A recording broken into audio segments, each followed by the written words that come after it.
Hey, what's up guys? Today I'll be doing a review on the Maestro Boxeo of El Salvador boxing gloves. So check it out.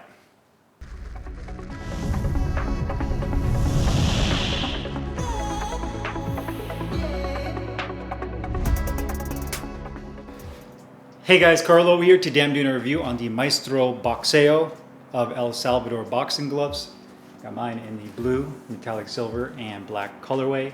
16 ounces and lace up. You can also get these gloves in Velcro, anywhere between 12 and 16 ounces, as well as additional colorways which you can check out on their website. I'll put the link down below in the description box for those of you that are interested. The gloves are made of full, genuine leather construction with horsehair padding over the knuckle area that is very soft and broken in. So for those of you like myself that really like that softer padding, that puncher's feeling when you're using your gloves, this is definitely right up your alley in terms of the type of padding that they utilize in this glove.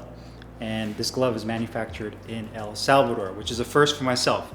And it's kind of what initially got me interested in these gloves to begin with. Is I've never used a glove that's manufactured in El Salvador, so I didn't really know what to expect. Looking at the photos and on their social media, I kind of had an idea of what I would be getting, but again, Maestro Boxeo is a relatively newer company, so there's not really a huge sample size out there to go off of. So I was pleasantly surprised with these gloves, which we'll discuss in a minute, some of the strengths of this glove, which I really like, and then obviously some opportunities. Now, from a design standpoint, when you're looking at the glove, it does have the Maestro logo on the back.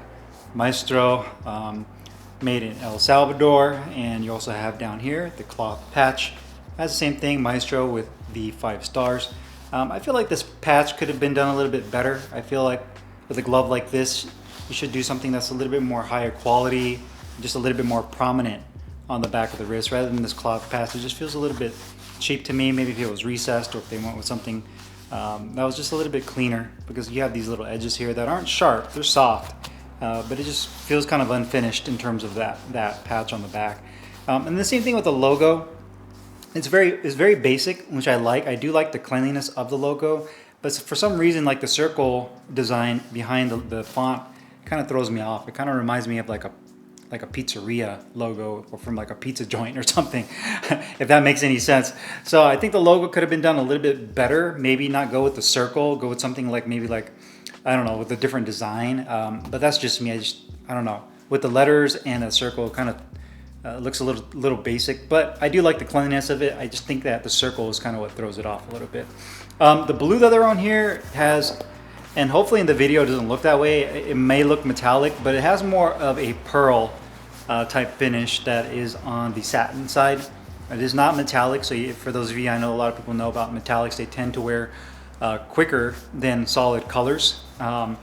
But on the thumb, you do have metallic for the silver right there. So far so good. No issues with my sweat eating away at the metallic. But I do know that it's really only a matter of time, especially when you're using your boxing gloves. Typically, you have your hands up in this position and you have it up against your face at some point in time. So oftentimes when you're boxing, you put your guard up, this part of the thumb will rub against your temple or the side of your face, or really just anywhere on the side of your head.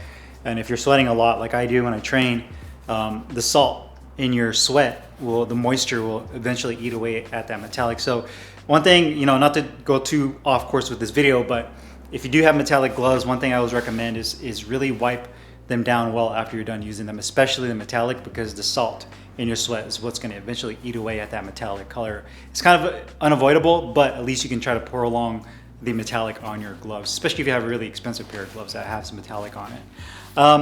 Coming down here, you do have the back of the wrist support. I'd say is about an inch of medium foam density foam padding on the back of the wrist. You also have the blue piping down below. One thing I forgot to mention is the profile. It's definitely a larger 16-ounce glove.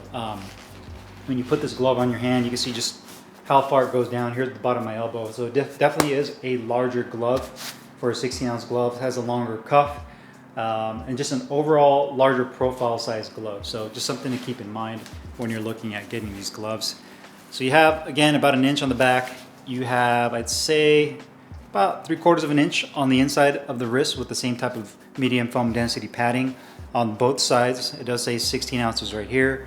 The laces are really nice and long. They're round with plastic tips at the end, but you can get a couple of turns around your wrist to really lock in, which I like. So nice job with the long laces. You do have white threading they use to stitch the glove with. More silver on the inside of the thumb, including the piping. Obviously a split palm, black on one side, silver on the other. A grip bar here that is, I'd say, on the medium side and is very firm. So you definitely have that grip bar as well as a leather attached thumb. Now quality wise, the gloves are actually really nice. In terms of stitching, the leather they use here, it definitely has a unique smell to the leather. It doesn't smell like the Mexican leather that you typically get, and maybe that's because they don't use the same type of water repellent coating on the gloves like they use on a lot of the Mexican made gloves. But it definitely has a very thick and supple feel to it. It has kind of a wrinkly texture on the blue side, and same thing with the silver. Very soft, supple, and has kind of a wrinkly feel to it. Same thing with the black leather.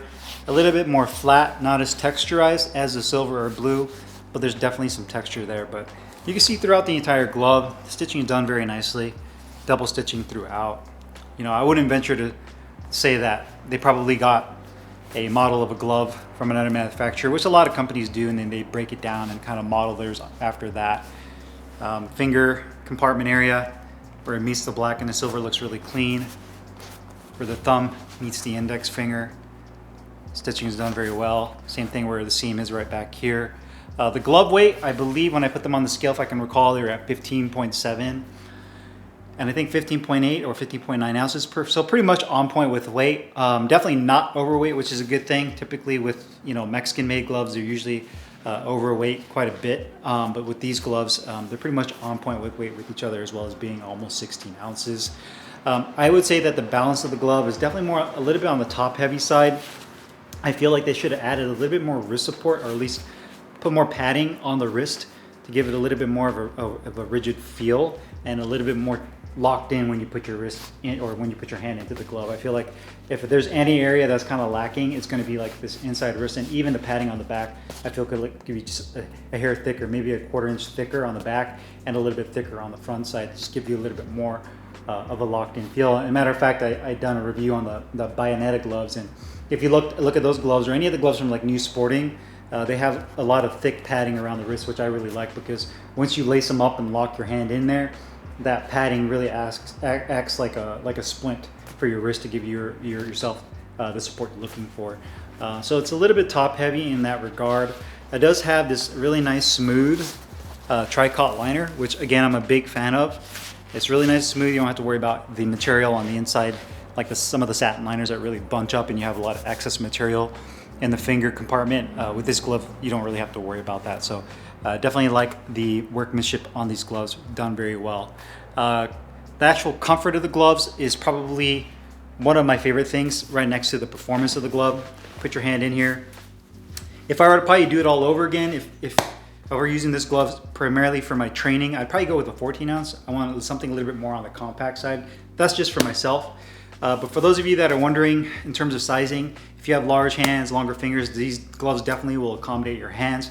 If you're somebody that has smaller hands, I would probably say if you're not using them for sparring, then go a little bit smaller. Maybe go with like a 14 or a 12 ounce glove to get a little bit more of a locked in feel with your hands on the inside. Now keep in mind you'll have hand wraps on, or as you should have hand wraps on, but these definitely run a little bit larger. Now, one caveat to that is these are not like Casanova gloves where you have like this big void of room on the inside. And oftentimes with those gloves like from Nakali or Casanova, or even the ones I did with a review I did with the Primero gloves, is that it's very rigid on the inside. You have that latex foam, but there's no actual type of like softer buffer foam between the latex and your actual hand. So there's usually this big void right here around your pinky and your ring finger. And if you don't have something to kind of fill that in, even with your hand wraps, you'll notice that sometimes you might end up getting like a blister or some type of rubbing on your pinky because there's this void. So you don't have that issue with this glove. There's definitely a softer, like a foam liner on the inside that kind of gives you a little bit more of a snug fit, but roomy enough to accommodate those of you that have larger hands. Thumb positioning is perfect. The piping around the thumb is definitely nice and loose to give you that comfort you're looking for. No areas of pressure against your thumb. The tip of the thumb is perfect as well. When I make a fist, it doesn't pull down, and I don't feel like my thumb jams with these gloves. You can really feel the grip bar with this glove. You know, that's one thing also I noticed with this glove is even though the grip bar itself, size-wise, isn't the largest grip bar, when you make a fist, because the foam on the inside, or should I say the liner on the inside, excuse me, is so soft, you can really feel that grip bar, which I like. So you can really feel like you're wrapping your hand around something before you throw your punch. So really nice with the grip bar. The depth of the finger compartment is perfect as well. Not too wide, not too narrow in terms of width. And you also have a piece of neoprene over the stitching at the very bottom of this finger compartment right here to give yourself a little extra comfort and something to grip onto. Again, I'd say the wrist support is decent. I think that they can improve that. That's the one area I think it's a little bit lacking when it comes to the wrist support. But overall, the gloves are very comfortable and no issues with the lining. Protection and performance. This is definitely more of a puncher style glove. It utilizes that horsehair foam. You get excellent power feedback with these gloves. So if you're somebody that really wants gloves that crack, whether you're using it for the mitts, hitting the bag with it, and you want to feel your knuckles really pierce through, and you can see right there, I mean, I'm not putting a lot of effort into pushing my fingers into that padding, and you can really feel, I mean, I can literally feel my two knuckles right there. Then that's the type of glove that you're looking for, then it would be perfect for you. For sparring, this is something I probably would not go with in terms of sparring gloves, just because they're just so soft over the knuckle area that I think they're just too soft for sparring. I feel like the padding needs to just be a little bit more firm and thicker for a sparring glove to give yourself and your sparring partner the protection you guys need to spar with. I think this is just a little bit too soft for sparring in my personal opinion, both for yourself. Oftentimes, you know, when you think of protection, you think about your partner, right? Because they're the ones that you're trying to punch in the face. And obviously this padding is the one that's going to be, you know, reducing that impact on them. But the other thing you have to keep in mind when you're sparring too, is oftentimes it's not like hitting in the bag, right? It's very different from hitting the bag. When you're sparring, you might go for a body shot and you might end up hitting them in the hip, which is all solid bone. And if you twist your hand a certain direction, or if you land the wrong way and the padding is not protective enough, you can end up doing some damage to your hands as well. So it's not always just like you're hitting a plain bag that just has consistent padding all throughout and there's no hard spots. When you're sparring somebody, there's a lot of bone tissue involved, so it's not like you're just hitting a heavy bag. So you have to definitely keep that in mind with sparring gloves in regards to protection in that form. Cost-wise, these gloves are $150, which I definitely think is a fair price, all things considered. Full leather construction, made in El Salvador. I think they look great. You know, the quality is definitely there. The comfort is definitely there. It is a horsehair glove. That's my personal favorite. I like the more broken and soft style gloves. For those of you that are not into that, maybe it's worth looking into it, seeing how they perform for you. Sizing wise, I'd probably go a little bit smaller. It's definitely a larger glove, and maybe they can correct that. Maybe they'll make a smaller 16-ounce version that's a little bit more compact, but has the same amount of weight. But overall, for $150, I think it's a really solid glove, good deal, all things considered, that's available out there. And I think once they become a little bit more, I don't want to say necessarily popular, but more known, and they really start putting more of the products out there, then we'll have a really good sample size on how these gloves are and overall how they perform, especially at the price point of $150, which I definitely think is fair. So if you guys have any questions or comments, you guys know what to do. Put them down below. Put the link in the description box where you can find these Maestro Boxeo boxing gloves. See you guys later. Peace.